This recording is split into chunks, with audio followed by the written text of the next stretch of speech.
So Saraswati movie అనేది release అయింది and ఇందులో వరలక్ష్మి శరత్ కుమార్ గారు డైరెక్టర్ ప్లస్ మెయిన్ క్యారెక్టర్ కూడా తానే చేశారు. సో ఈ మూవీ రివ్యూ అనేది మనం ఇప్పుడు చూద్దాం. సో మా ఛానల్ని సబ్స్క్రైబ్ చేసిన ప్రతి ఒక్కరికి ధన్యవాదాలు. ఈ సరస్వతి యొక్క కథ ఏంది, ఈ సినిమా యొక్క కథ ఏందని మనం తెలుసుకుందాం. లక్ష్మి సింగిల్ మదర్, ఒక ప్రైవేట్ ఆసుపత్రిలో నర్సుగా పనిచేస్తుంది. కూతురు సరస్వతి తప్ప ఆమెకు వేరే లోకం ఉండదు. ఆగస్టు 15న కూతురు పుట్టినరోజు కావడంతో చాక్లెట్లు బాక్స్ ఇచ్చి స్కూల్కు డ్రాప్ చేస్తుంది. సాయంత్రం తిరిగి వచ్చేసరికి స్కూల్లో కూతురు కనిపించదు. సిబ్బందిని ప్రశ్నిస్తే సరస్వతి అనే పేరు ఆమె చెప్పిన క్లాసులో ఏ అమ్మాయి లేదని చెప్తారు. పోలీసులు కూడా ఫిర్యాదు చేసుకోరు. సో అదే రోజు రాత్రి స్కూల్ నుంచి లక్ష్మికి ఒక ఫోన్ వస్తుంది. తాను ప్రిన్సిపల్ రూమ్లోనే ఉన్నానని, తనతో పాటు ఇంకో ఇద్దరు అంకుల్స్ కూడా ఉన్నారని, వాళ్ళని చూస్తే భయం వేస్తుందని సరస్వతి చెప్తుంది.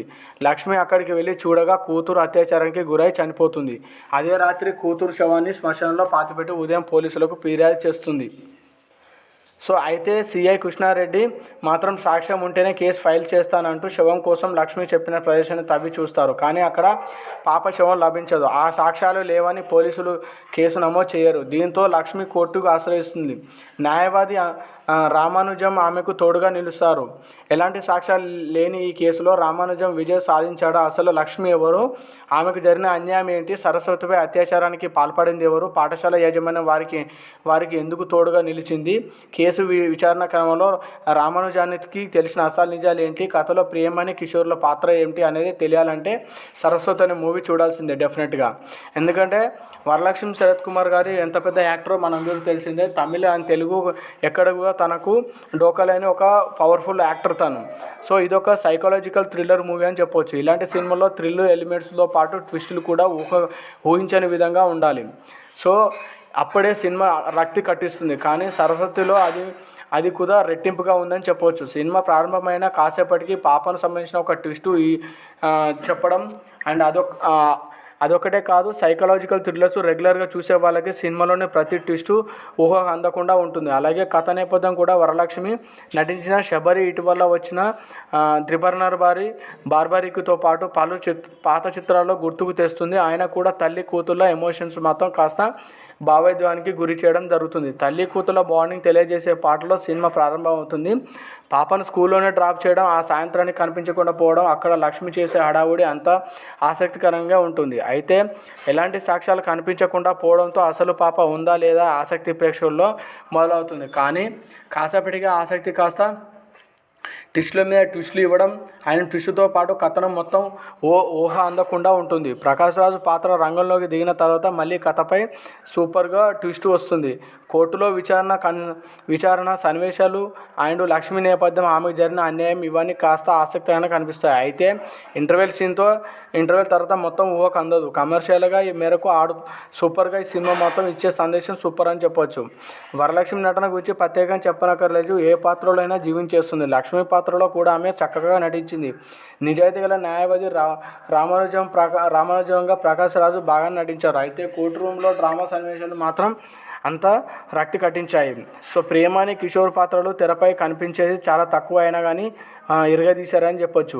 సో రాధిక శరత్ కుమార్తో పాటు మిగిలిన నటులు కూడా ఈ మూవీలో చాలా మంచి క్యారెక్టరైజ్ చేసి సూపర్గా చేయడం జరిగింది.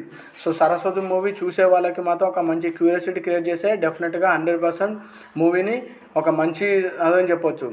ఇదొక సైకలాజికల్ కోర్ట్ రూమ్ థ్రిల్లర్, చిన్నపిల్లలపై జరిగే అగత్యాలను, లైంగిక వేధింపులు లాంటి అంశాలతో ముడిపడి ఉంటుంది. నిజానికి ఈ తరహా కథలు వెండితెరపై కొత్తేమీ కాదనుకోవచ్చు, కానీ చూసేటప్పుడు స్క్రీన్ ప్లే తోటి మాయ చేస్తుంటుంది.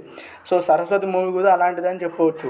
సరస్వతి మూవీ చూస్తున్నప్పుడు అలాంటి ఒక తెలివై కథనే మళ్ళీ చూసినట్టు అనిపించకుండా కొత్త కథని మనం ఎక్స్పెరిమెంట్ చేస్తున్నట్టుగా అనిపిస్తుంది. పాప కనిపించకుండా పోవడం, ఆమె జడ వెతుక్కుంటూ పోలీసులతో కలిసి లక్ష్మి సాగించే అన్వేషణ కూడా సన్నివేశంతో అసలు కథ అనేది స్టార్ట్ అవుతుంది. పాప కనిపించడం లేదంటూ కథనాయక హడావిడిగా చేస్తున్న ఇంకోవైపు ఏం ఒక్కదానికి సాక్ష్యాలు కనిపించడం లేదు. నిజంగా తనకి పాప ఉందా లేదా అనే ఆసక్తి ప్రేక్షకుల్లో మొదలవుతుంది. కాకపోతే దీనికి సమాధానం ప్రేక్షకుల ఊహలకు అందేలాగా ఉండకపోవచ్చు. సో ఒక్కంతా నిరుసపరచకుండా ట్విస్టుల మీద ట్విస్టులు ఇచ్చి చూసే ప్రేక్షకుడికి మైండ్ పోతుంది. ఈ పాప కేసు కోసం ప్రకాష్ రాజు పాత్ర రంగంలోకి దిగినప్పుడు కథలోని సంఘర్షణ మొదలైనప్పటికీ కేసు నేపథ్యంలో సాగే కోర్టు విచారణ సన్నివేశాలు చాలా థ్రిల్లింగ్గా పంచాయి. వివరం అండ్ ఇంటర్వ్యూల కంటే ముందు లక్ష్మి గతానికి సంబంధించిన ఒక ఆసక్తికరమైన అంశం బయటపడడంతో ఇంటర్వ్యూల తర్వాత ఎలా సాగుతుందనే ప్రేక్షకుల్లో స్పష్టత మాత్రం క్లియర్గా వస్తుంది. సో అసలు లక్ష్మి గతం ఏంటి, చిన్నతనంలో ఆమెకు జరిగిన అన్యాయం ఏంటి, తనను ఒక ఐఏఎస్ అధికారిని, జడ్జిని, పోలీసును చంపడానికి వెనుకున్న కారణం ఏంటి అనే అంశాల చుట్టూ ఇంటర్వ్యూల తర్వాత సాగుతుంది. కాకపోతే లక్ష్మి గతంలో ఎప్పుడైతే ఓపెన్ అవుతుందో సర్వసరి జీవితానికి ఆమె కోణం నుంచి మరోసారి రిపీట్ మోడ్లో చూసుకొని అనుమతించే కలుగు ఉంటుంది. అదేవిధంగా ఇంకా ఆమె జీవితంలోకి జరిగిన అన్యాయాన్ని, తాను చేసిన 3 హత్యలు ఉన్న సంబంధం కన్విన్సింగ్గా చూపించి చాలా గొప్పగా చూపించారు. దాన్ని కూడా బయటపడేందుకు ఆడే సైకలాజికల్ డ్రామా కాస్త మైండ్ గేమ్ అనిపిస్తుంది.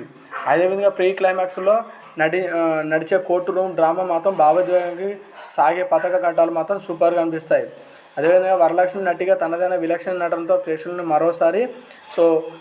మరోసారి కట్టిపడిచేటప్పటికీ దర్శకులుగా పూర్తి స్థాయిలో తను సక్సెస్ అయిందని చెప్పొచ్చు. ముఖ్యంగా కథలోని కొత్తదనం చూపించారు.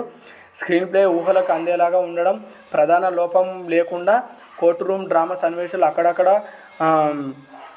ట్విస్ట్లు ఇవ్వడం, నిజానికి గెలిపించడం కోసం ఎంత దూరమైనా వెళ్ళే న్యాయవాదిగా ప్రకాష్ రాజ్ నటించడం ఈ మూవీలో మెయిన్ అసెట్ అని చెప్పొచ్చు. ప్రేమాని కిషోర్ రావు, రమేష్, రాధిక శరత్ కుమార్ గారు నటించిన విధానం కూడా చాలా సూపర్గా ఉందని చెప్పొచ్చు. సో ఏదేమనుకున్నా ఇందులో చూపించిన విధానం మాత్రం ఒక కొత్త లోకాన్ని చూపించే విధంగా ఉన్నది. చూసే వాళ్ళకి పోతే మైండ్ కొంచెం ట్విస్ట్లు ఉంటుంది కాబట్టి ఒక శ్రద్ధగా ఆలోచిస్తే ఈ మూవీ మీద ఉన్న క్యూరియాసిటీ మనకు అర్థమవుతుంది. సో ఏదేమనుకున్నా మూవీ తోడు మొత్తం ఒక మంచి కాన్సెప్ట్ చూసామన్నా బెనిఫిట్ షో అయితే ఉంటుంది. సో మా వీడియో నచ్చినట్లయితే ప్లీజ్ సబ్స్క్రైబ్ చేయండి, లైక్ చేయండి, షేర్ చేయండి. సబ్స్క్రైబ్ చేయడం మాత్రం మర్చిపోకండి. Thank you.